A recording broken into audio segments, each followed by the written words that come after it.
cá. Primeira vez que eu estive em Brasília foi em 2013. Eu vim para cá para o casamento da Líbina e do Miqueias. Me apaixonei por essa cidade. Sou lá do Espírito Santo também, assim como pastor, a invasão capixaba. Fui um dos primeiros depois da Líbina e da Kedma. E eu estou aqui hoje para compartilhar com os irmãos. A gente vai rever alguns dos assuntos que a gente já tratou nas outras aulas, que foram muito bem tratados pelo Neto, pelo Carlitos, pelo Alexandre e todos os outros professores que estiveram aqui.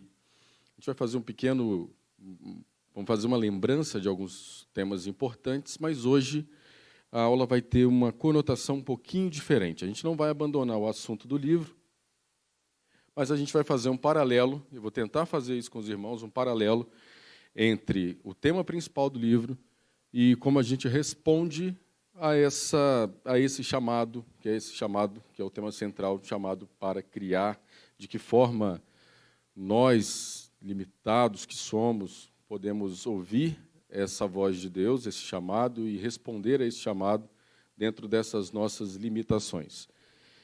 Para isso, a gente vai relembrar algumas coisas e eu vou pedir que, assim como a gente faz normalmente, que os irmãos me ajudem aí na leitura dos textos, tá? Então, eu separei aqui alguns conceitos e vamos lembrar o que vem a ser um chamado.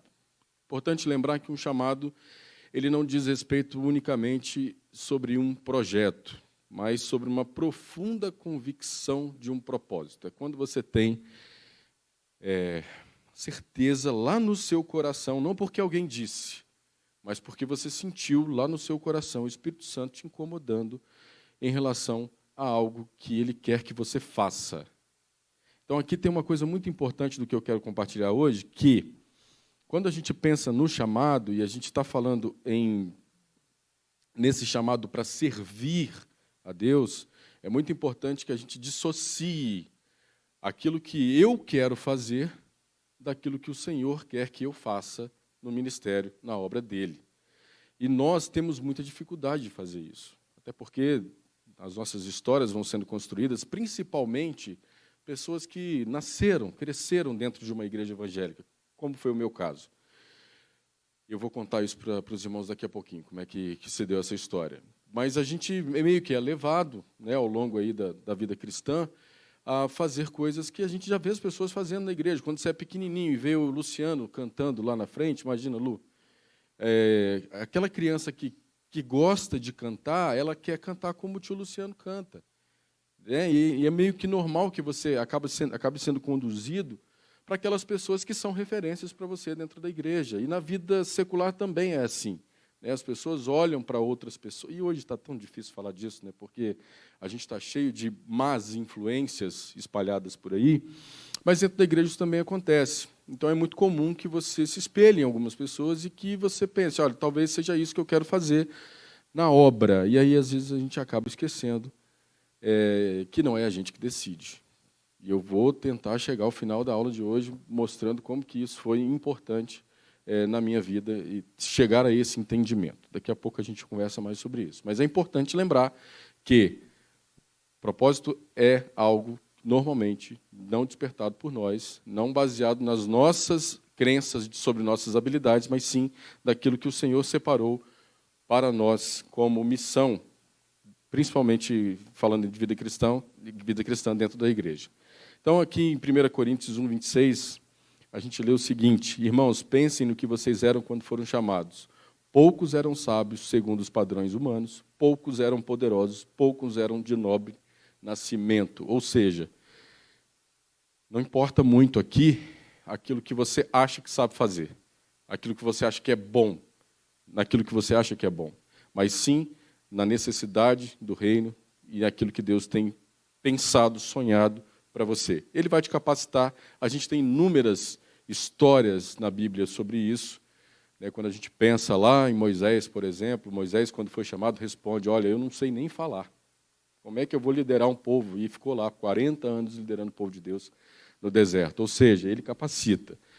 E eu acho que a gente precisa começar a desmistificar isso. Mas eu não sei cantar, mas eu não sei falar, mas eu não sei. Deus vai te capacitar. Se Ele está te chamando, você está sendo incomodado para trabalhar em alguma área na igreja, entenda isso. Você vai aprender.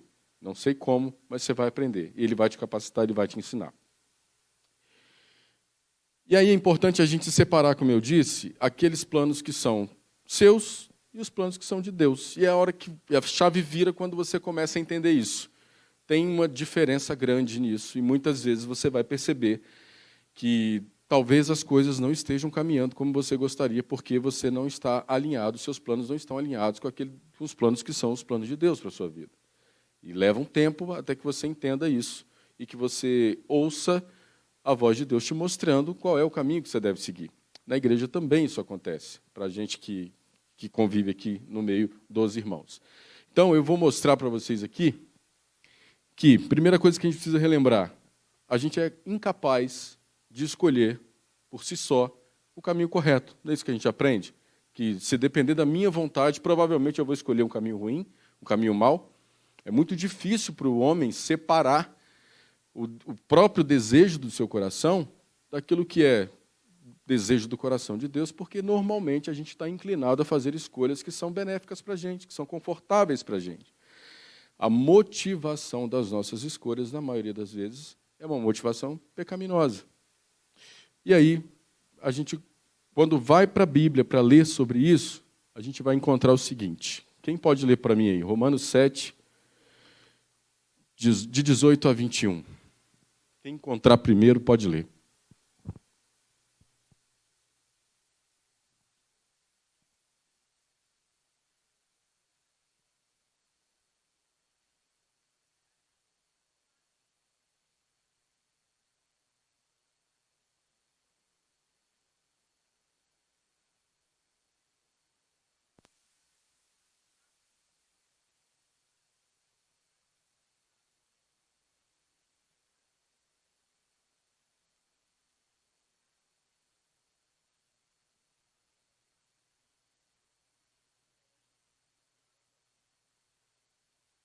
Obrigado, irmão.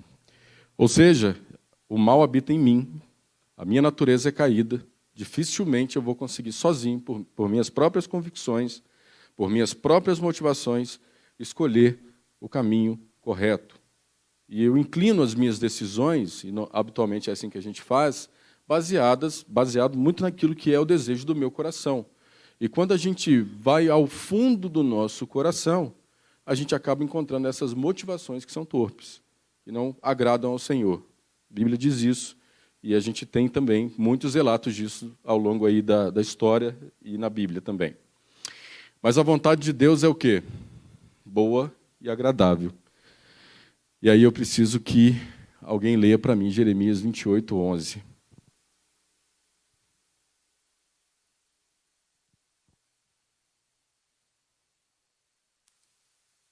Quem encontrar primeiro pode ler.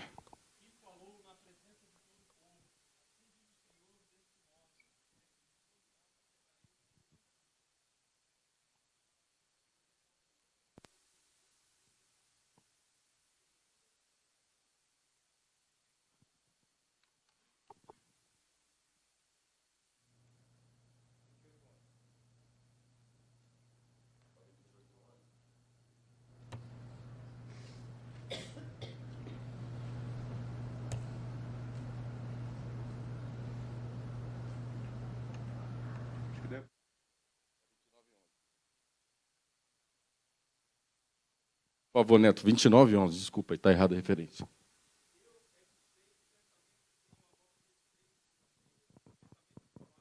E não de mal, para vos dar o fim que desejais.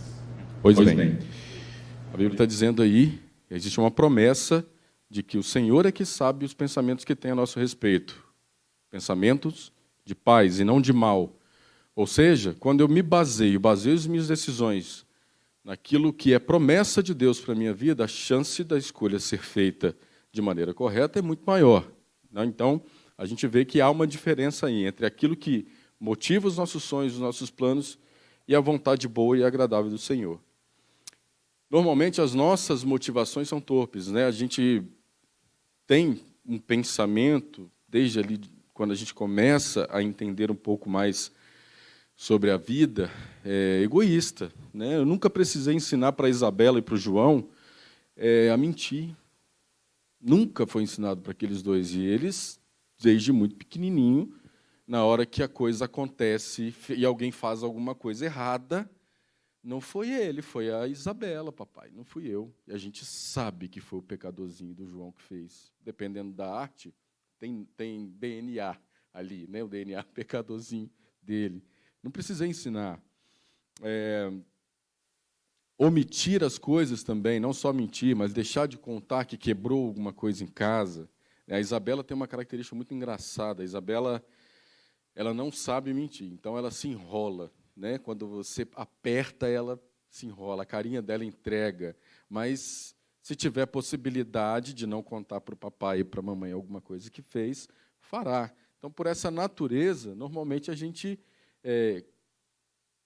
concentra as nossas decisões nesses motivos que são errados. E ainda sobre egoísmo, fica muito claro lá em casa, embora os dois se amem, Isabela e João, são grudados, que na hora que tem que prevalecer a vontade um e do outro, ninguém quer saber do irmãozinho na hora de escolher onde vai lanchar, por exemplo.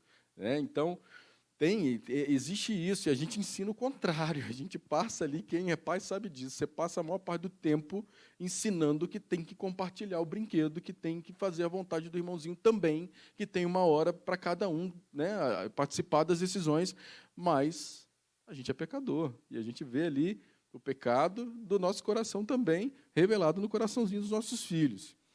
Então, a gente toma decisões, muitas vezes, de maneira egoísta. Quem pode ler para mim aí? Tiago 4, versículos 2 e 3.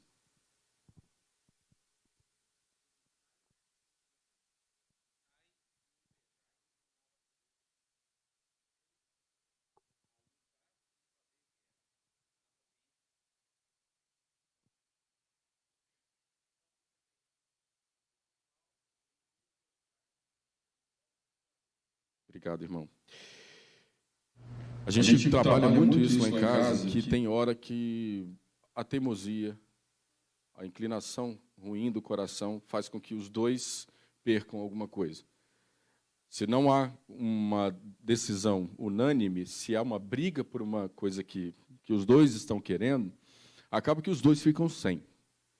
E muitas vezes a gente mostra ali para as crianças que elas perdem o benefício porque não sabem como conduzir, como pedir isso, ou como buscar aquilo que eles querem.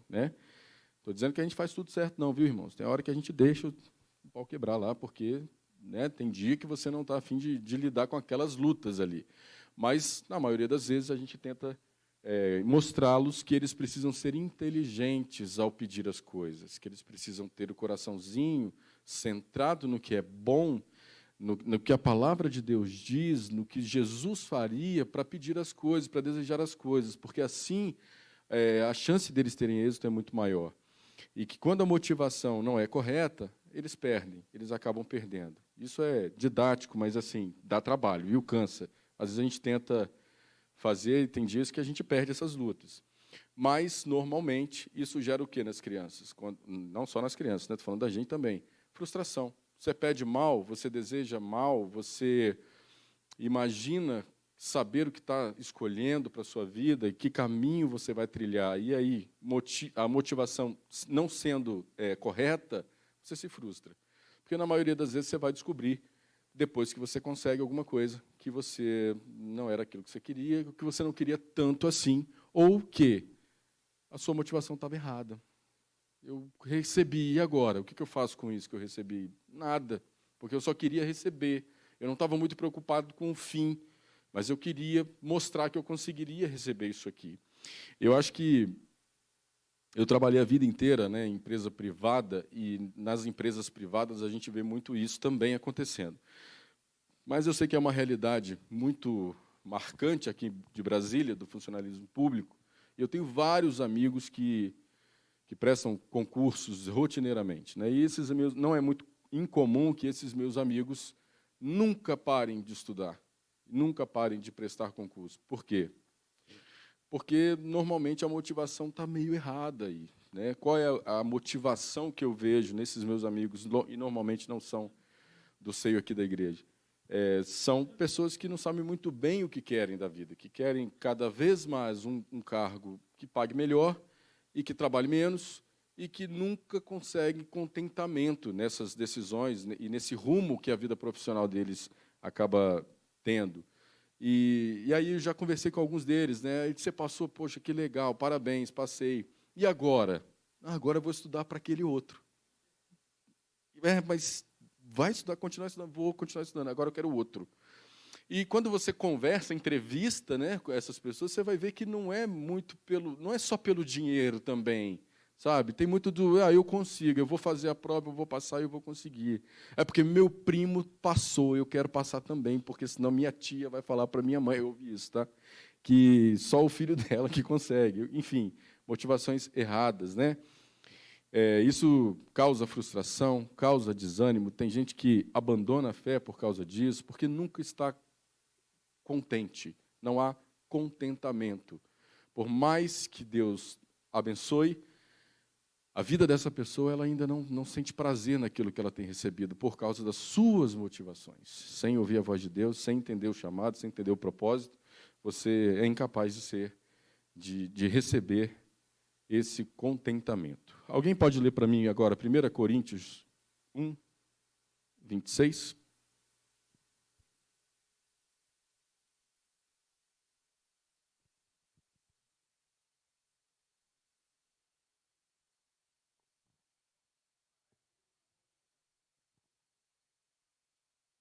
Segundo a carne, nem muitos poderosos, nem muitos de nobre nascimento. Obrigado, né? Bom, pare de ficar preocupado com a sua capacidade. A gente já falou sobre isso. Pare de se preocupar com a sua eloquência, se você fala palavras bonitas ou não, se quando você vai para frente para fazer alguma coisa, você fica com vergonha, se você treme ou não. Deus vai te capacitar. E Ele escolhe pessoas as menos esperadas, aquelas que você não imaginava que fossem ser escolhidas para te dar aquela mensagem correta, ou para ser exemplo para você. Então, confie que no momento em que Ele te chamar, se Ele está te chamando agora, se você já ouviu um chamado alguma vez para algum tipo de atividade na igreja, né, domingo após domingo, o pastor tem dito aqui na frente que a igreja precisa de pessoas para trabalhar, que a igreja precisa de pessoas para ajudar no back-office de atividades, quer que seja no coral, e você tem escutado esse chamado, mas ainda não aceitou por medo de não dar conta, saiba, você será capacitado por Ele, você vai conseguir. Tá? Então, isso aí você ouve desde pequenininho na igreja, né? Que Deus capacita aqueles que Ele escolhe. Então, viva isso. Tá? Muitos são os planos do coração do homem, esse é o resumo desse slide aqui, mas o que prevalece é o propósito do Senhor. Eu não sei quais são os seus planos, não sei se sua vida, nesse momento, está saindo do jeito que você planejou. Não sei. Via de regra, eu estou com 40 anos e as pessoas que eu converso, via de regra, quando chegam aos 40 anos, têm a sensação de que não saiu como planejou. Mas nós temos a certeza de que sai como Ele planeja. Então, acredite nisso, confie nisso e siga aí atentamente a voz de Deus quando te chama, responda a esse chamado da única maneira que eu entendo que a gente pode responder, nós que somos servos do Senhor Jesus Cristo. Sim, a gente está aqui pronto para responder ao sim, com sim a esse chamado. Agora, eu vou contar para vocês uma coisinha baseada nesses versículos, né, que mudaram a minha vida quando eu conheci a Verônica. Mas para eu contar para vocês como foi que eu conheci a Verônica, eu preciso voltar um pouco na história. E aqui a gente vai fazer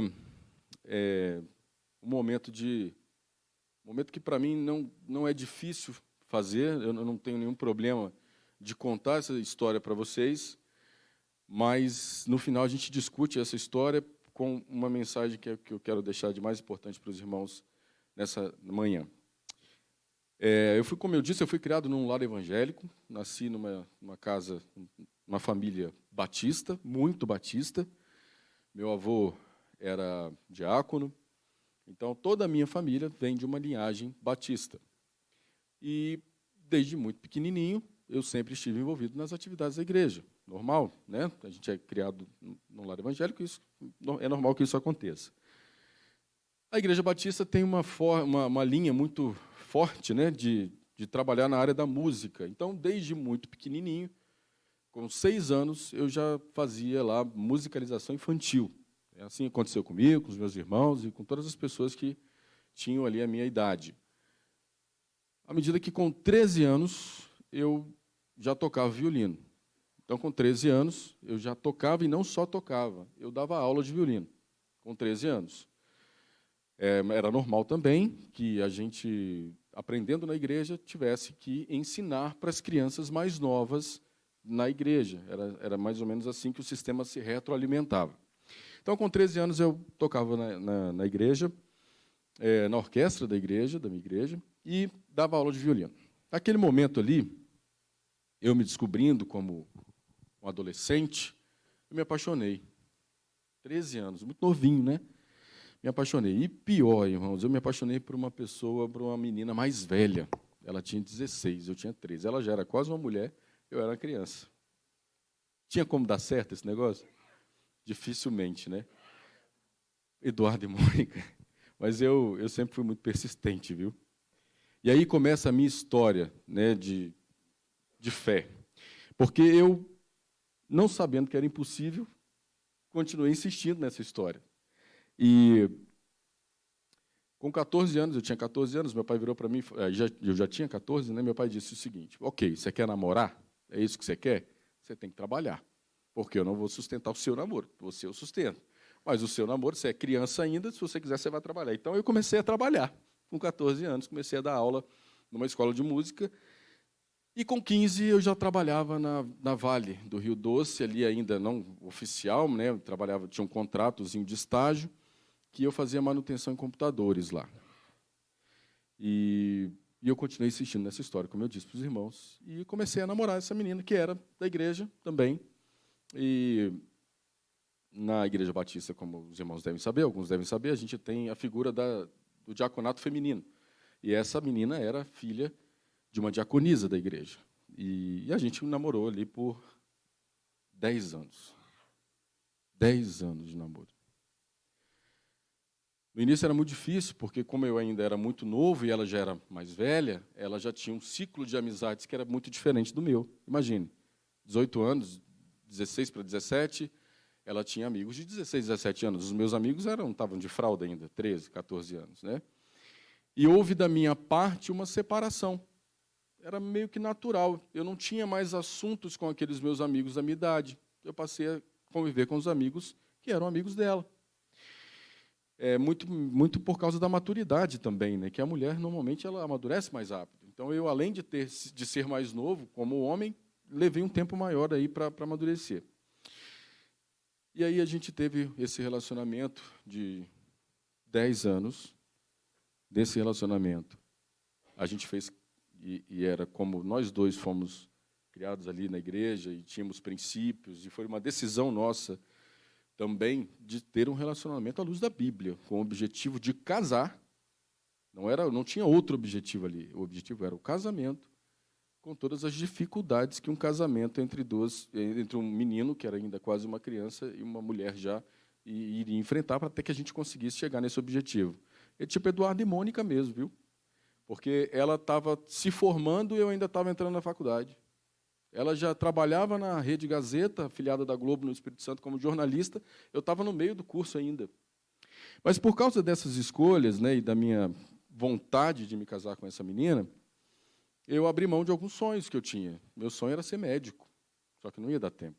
Imagina, fazer medicina para depois a residência ia levar quanto tempo? Quando a gente fosse casar, ela já tinha uns 30. Então, eu falei, na minha cabeça não fazia muito sentido. Eu preciso tomar aqui uma outra escolha na minha vida para que eu possa me formar mais rápido e realizar esse meu sonho, que era de me casar com essa menina. Dito isso, fiz faculdade de farmácia e a gente seguiu com o nosso plano, mesmo com todas as dificuldades que a gente teve. Imagina, gente, que os meus pais, quando souberam desse meu plano de me casar com uma menina mais velha, não pelo fato só dela ser mais velha, mas por eu ser muito novo, eles foram contra. Eles achavam que eu não tinha idade, eles estavam certos nesse ponto. Eu ainda não tinha idade para tomar esse tipo de decisão.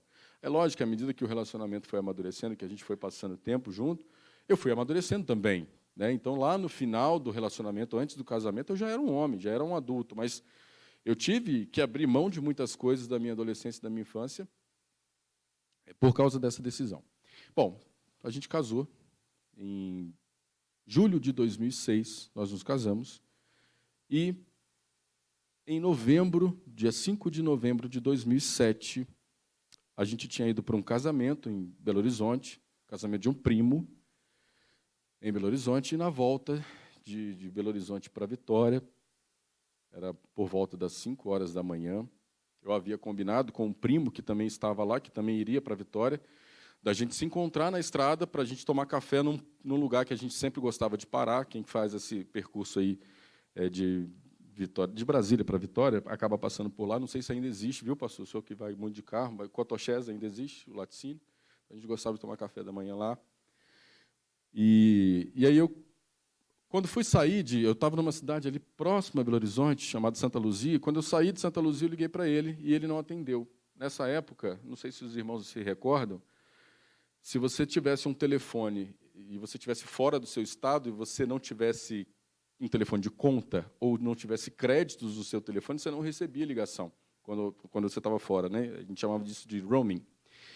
E aí ele não atendeu, não completou a ligação, e eu decidi sair. Falei, não, então a gente vai e acaba se encontrando na estrada. Ele já deve ter ido, já deve ter passado por aqui. Ele estava em Contagem, a gente ia acabar se encontrando na estrada. E às 5h35 da manhã, eu rodei na pista com o carro, e a gente bateu de frente com uma carreta. E naquele acidente, estávamos no carro eu, a Graziele, a minha sogra e o meu sobrinho. Naquele acidente morreram, na hora, a Graziele e a minha sogra, a Deia. Eu não me lembro de muita coisa disso. Eu me lembro até no momento do acidente. Eu não me lembro de muita coisa do que aconteceu ali. Eu me lembro de ter acordado no hospital, sem saber o que tinha acontecido. Há um bloqueio, né? Os estudos mostram isso, que você acaba não lembrando como uma forma de proteção mesmo. Então, eu não me lembrava do que tinha acontecido, e eu lembro que fiquei no hospital perguntando para as pessoas o que tinha acontecido, e ninguém queria me falar. As próprias enfermeiras, quando eu perguntava, choravam, não me falavam o que tinha acontecido. Hoje, quando eu lembro, eu falo, gente, era óbvio, né, o que tinha acontecido, mas eu não conseguia assimilar, né, que tinha acontecido um acidente. E eu fui descobrir o que tinha acontecido, de fato, às 4 e pouco da tarde, quando meu pai chegou lá no hospital. E eu, que estava muito machucado, estava sedado, mas os médicos diminuíram a sedação para que meu pai conversasse comigo, e ele me deu essa notícia de que havia acontecido um acidente e que as 2 pessoas haviam falecido. Pois bem, onde eu quero chegar com isso? Todo o plano que eu tracei para a minha vida, dos 13 aos 24 anos, foi interrompido ali, naquele dia. Por isso que eu lembro a hora, o dia, o local. Mas os planos de Deus ainda não tinham começado a se concretizar. O fim, eu ainda não conseguia enxergar. E eu tinha tudo para, naquele momento ali, a vida perder o sentido para mim. E confesso que durante alguns meses, depois que eu saí do hospital, fiquei hospitalizado por muitos dias. Brinco que eu sou o Robocop, né? Eu tenho 22 parafusos espalhados no corpo. Eu não sei nem como eu fico de pé todos os dias, se não for por graça, eu sei que não estaria. Sinto dores terríveis ainda até hoje, todos os dias quase eu sinto essas dores na coluna, principalmente.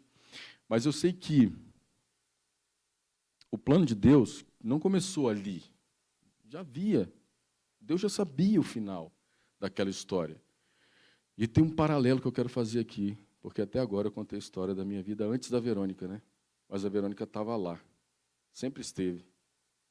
A Verônica morava no mesmo bairro que eu, pastor. Ela morava ali, perto da casa dos parentes do senhor, acho que moram ali por perto, né? E a Verônica frequentava os mesmos lugares que eu. Ela esteve em vários eventos evangélicos que eu também estava. Eu nunca havia visto a Verônica no bairro. E o bairro era pequeno, viu? Ela fazia aula de música, de canto, na minha casa. No primeiro andar da minha casa.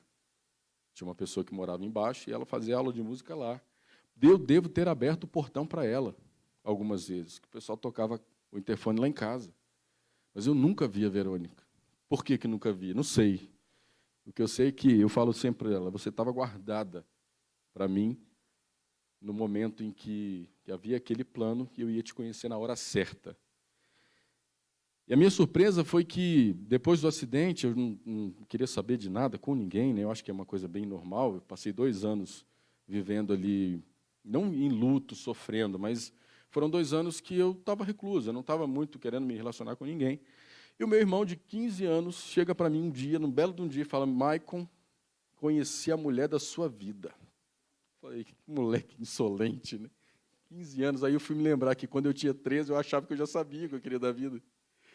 Falei, como assim, Estevão? Não, a minha professora de inglês. Ela se chama Verônica, ela canta na igreja, adora coral, igual a você, e é a mulher da sua vida. E eu não dei muita ideia para ele nessa época. Não dei nenhuma ideia para ele. E aí ele foi lá e adicionou a Verônica, gente, no Orkut, eu entregando, eu já falei que eu tenho 40 anos, né? Orkut, ele adicionou a Verônica. E adicionou a Verônica no MSN, no meu também, porque ele tinha todas as minhas senhas, né?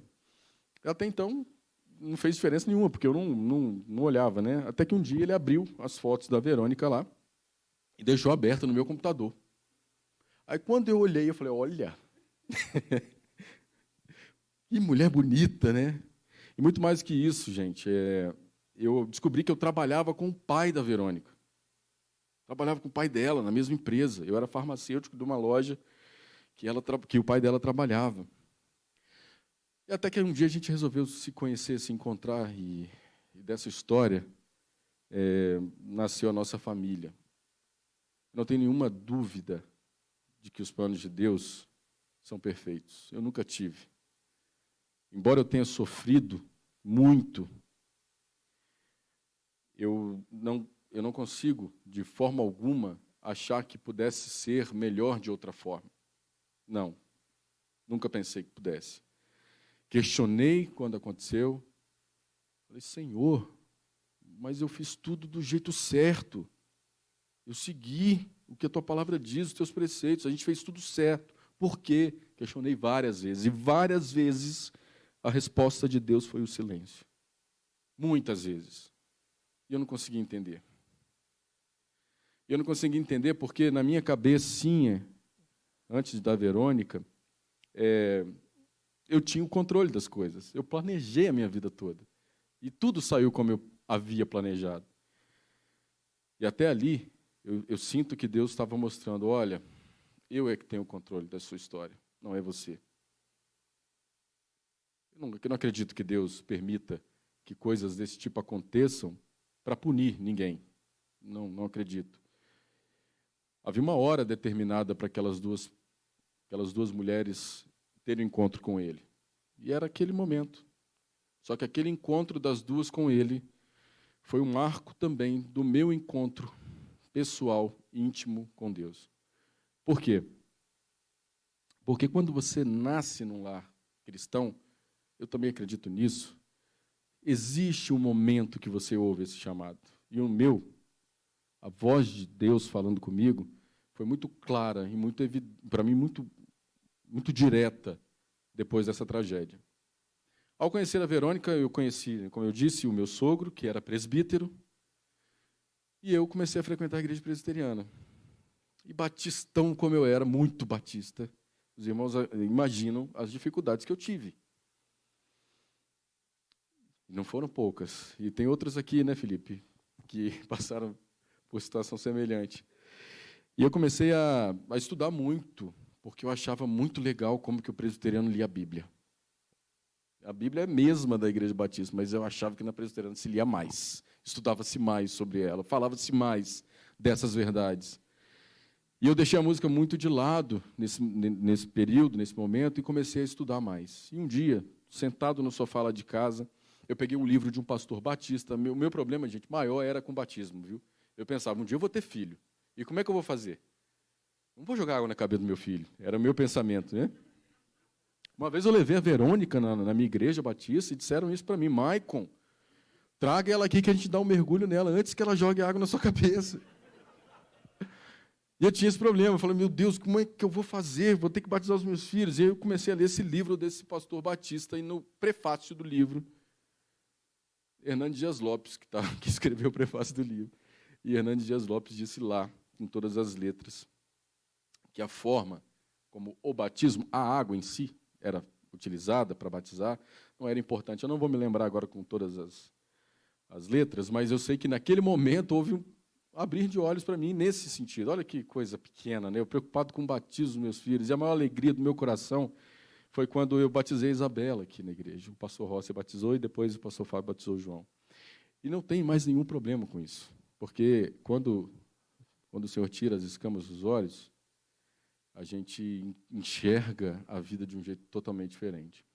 Vou fazer um resumo dessa história, dizendo para os irmãos o seguinte: a gente não sabe, a gente não tem poder, a gente não tem controle sobre o dia de amanhã. A gente não sabe nem o que vai acontecer a hora que bateu o sinal e a gente foi embora.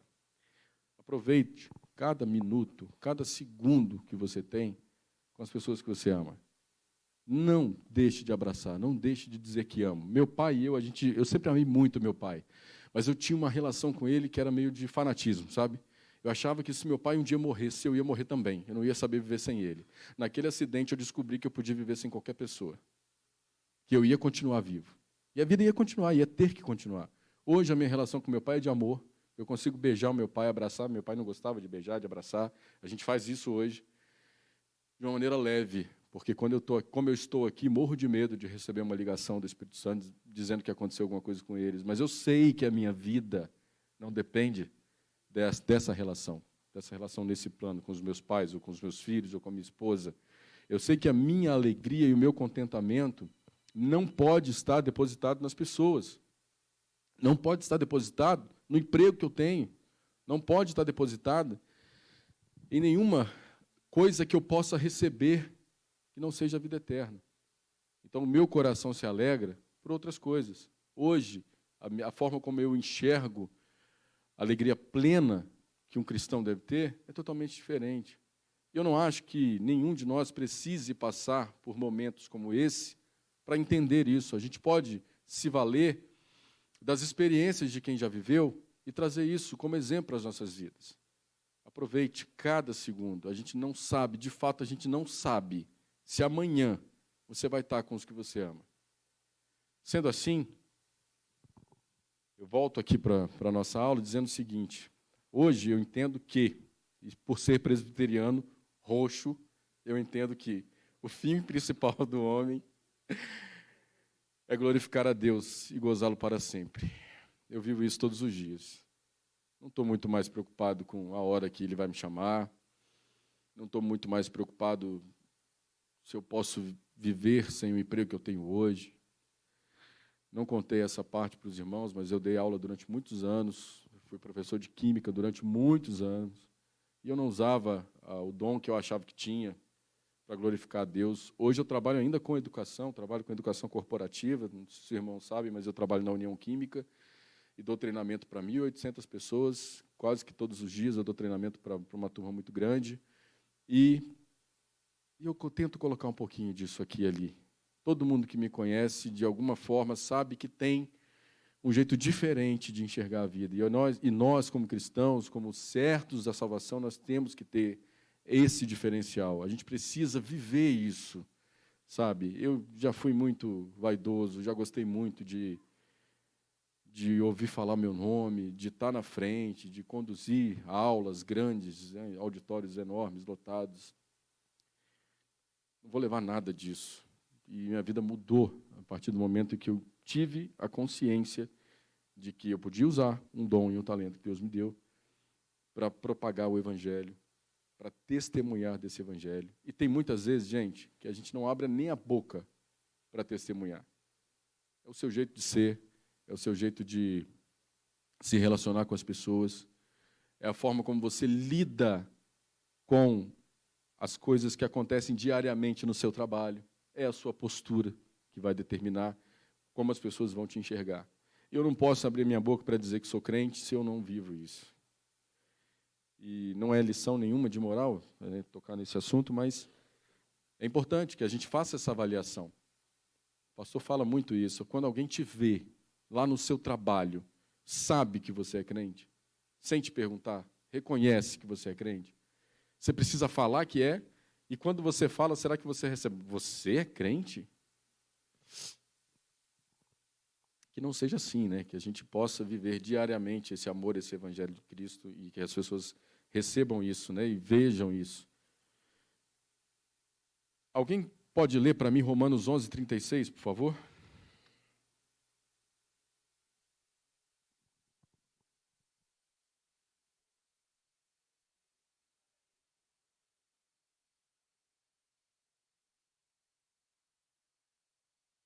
Se dele, por ele, para ele são todas as coisas, eu me diminuo e vivo para a honra e glória do nome dele, com a certeza de que o Senhor tem o controle da minha vida, né? Assim que a gente deve prosseguir. Mas como é que eu faço para glorificar a Deus? Quando eu glorifico a Deus? Eu glorifico só quando está tudo bem? É difícil glorificar a Deus quando algo sai do nosso controle, quando aquilo que você planejou não dá certo. Eu me lembro que nessas nos eventos que a gente fazia lá na Igreja Batista, a gente tinha um coral jovem e a gente ia fazer uma viagem para a Bahia, para Caravelas, na Bahia, perto de Abrolhos. E aí estava tudo programado, saímos uma cantata que falava do filho pródigo, essa cantata, um monte de adolescente, ia todo mundo para lá. O motorista do ônibus era o irmão da igreja. Trabalhava na São Geraldo, né, uma companhia que existia lá, eu acho que nem existe mais. E aí, no dia, na hora de ir para a viagem, a gente tinha alugado um ônibus, bonitão, grandão, e o ônibus quebrou. Quebrou. E aí eu fazia parte ali meio que da diretoria, né, e a gente ficou muito preocupado, porque estava todo mundo lá, pronto para ir para a viagem, a gente ia apresentar a cantata na cidade. E a gente teve uma irmãzinha mais velha, que mãe de avó de uma das pessoas que iriam com a gente uma galera de 50 jovens, né?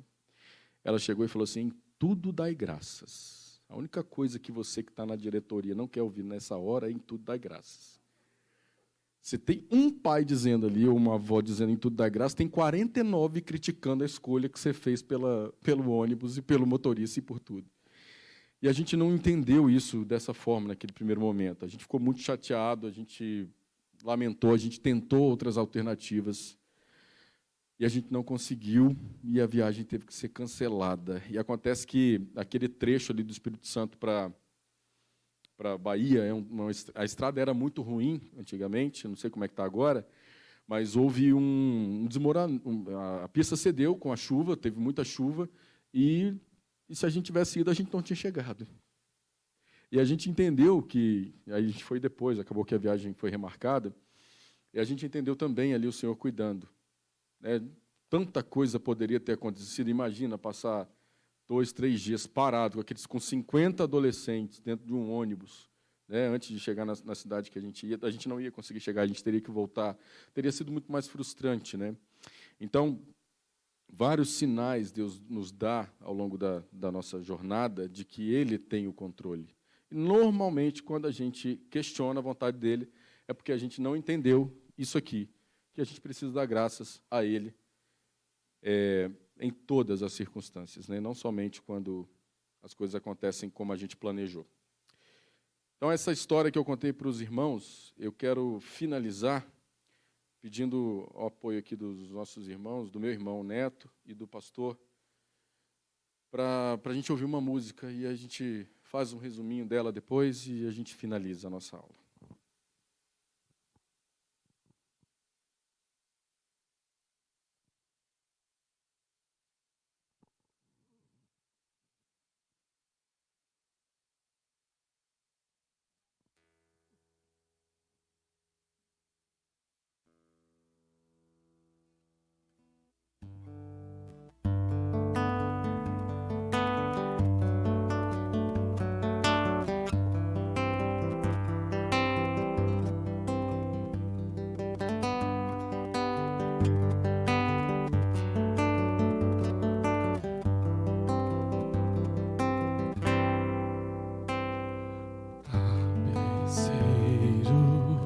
grande artista vai fazendo seu trabalho,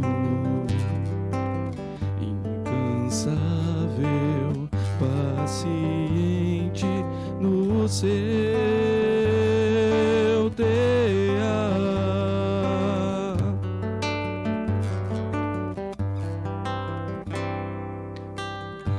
Tapeceiro não se engana, sabe o fim desde o começo.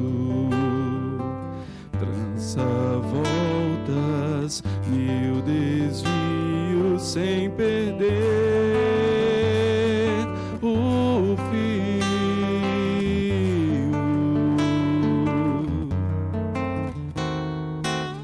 Minha vida é obra de tapeçaria, tecida de cores alegres e vivas, que fazem contraste no meio das cores nubladas e tristes. Se você olha do avesso, nem imagina o desfecho. No fim das contas, tudo se explica, tudo se encaixa, tudo coopera pro meu bem. Quando se vê pelo lado certo, muda-se logo a expressão do rosto, obra de arte, pra honra e glória do tapeceiro. Minha vida é obra de tapeçaria, tecida de cores alegres e vivas, que fazem contraste no meio das cores nubladas e tristes. Se você olha do avesso, nem imagina o desfecho. No fim das contas, tudo se explica, tudo se encaixa, tudo coopera pro meu bem. Quando se vê pelo lado certo, muda-se logo a expressão do rosto, obra de arte, pra honra e glória. Quando se vê pelo lado certo, todas as cores da minha vida dignificam a Jesus Cristo, o tapeceiro.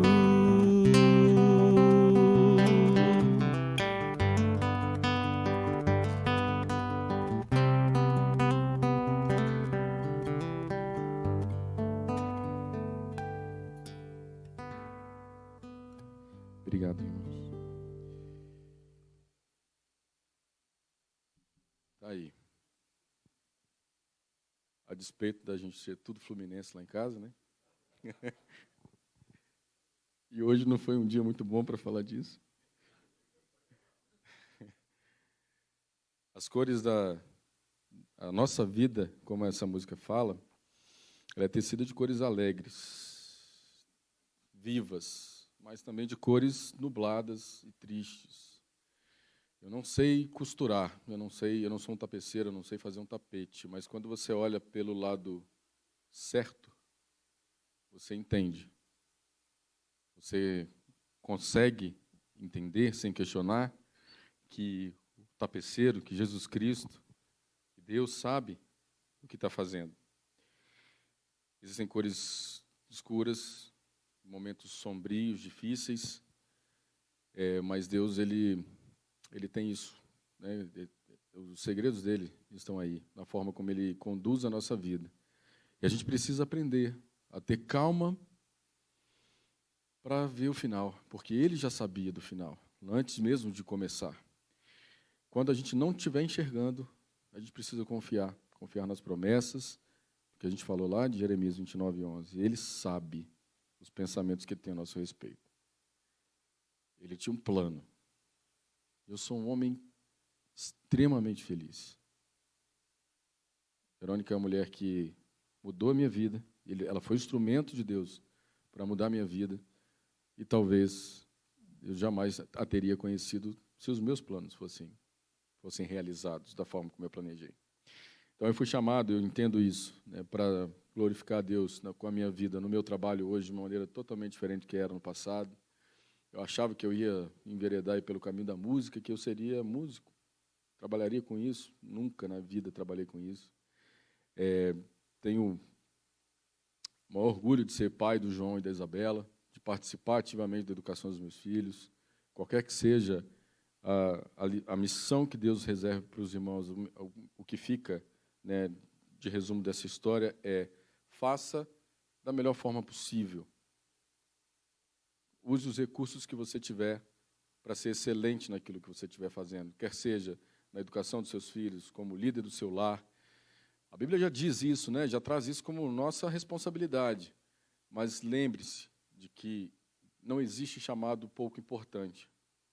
Todas as missões confiadas a nós são importantes e compõem o plano de Deus para o reino dele, para a honra e glória do nome dele.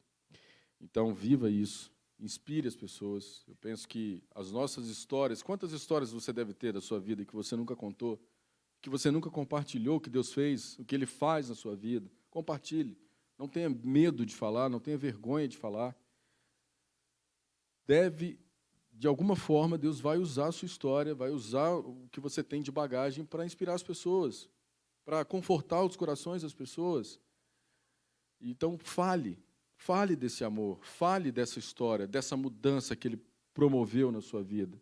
Não omita isso, não permita que você leve esses segredos só com você, essas histórias só com você. As histórias que a gente vive servem para inspirar as pessoas, para confortar, para ensinar, né, e para alertar também. Então, compartilhe disso, compartilhe da sua vida com seus irmãos, para que a sua história também influencie a vida das pessoas e glorifique a Deus em qualquer circunstância. Tire isso do papel, coloque isso na sua vida como objetivo de glorificar em qualquer que seja a circunstância. Irmãos, muito bom. Eu agradeço muito pelo convite de estar aqui, de falar isso para os irmãos. Como eu já disse, não é pesar para mim. Não dói. Hoje não dói mais falar desses assuntos. Mas que na sua vida eu tenha conseguido trazer alguma coisa de útil e que você leve daqui e que valorize, como a gente falou. Hoje, à tarde, na hora que você for almoçar com sua família, dá um abraço apertado naqueles que você ama. Se você ainda tem os seus pais, se eles ainda estão aqui, estão longe, liga, diz que ama. A gente realmente não sabe o final dessa história. Ele sabe, e isso enche o nosso coração de alegria. Mas viva isso diariamente. Quero pedir ao pastor Robson que faça uma oração para a gente encerrar.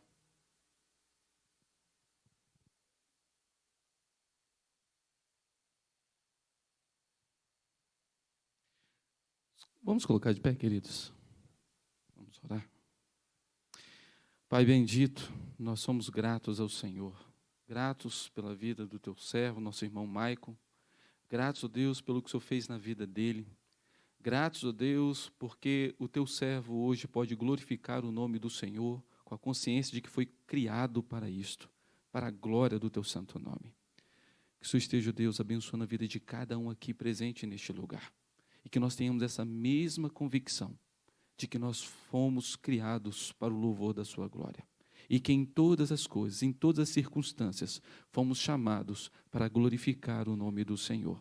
Então, Pai, ajuda-nos, ó Pai, a entender isso e a praticar isso no nosso dia a dia, com a nossa família, no nosso trabalho, no nosso dia a dia, com os nossos filhos, com a nossa esposa, com o esposo, com os demais familiares, que nós honremos o nome do Senhor, que nós glorifiquemos o nome do Senhor. E quando aparecer aquelas situações em que nós não sabemos o fim, quando aparecer aquelas situações em que nós olhamos e não conseguimos ver o desfecho, lembremos que o Senhor sabe de todas as coisas. Lembremos que o Senhor sabe do desfecho desde o começo, porque foi o Senhor quem traçou todas as coisas.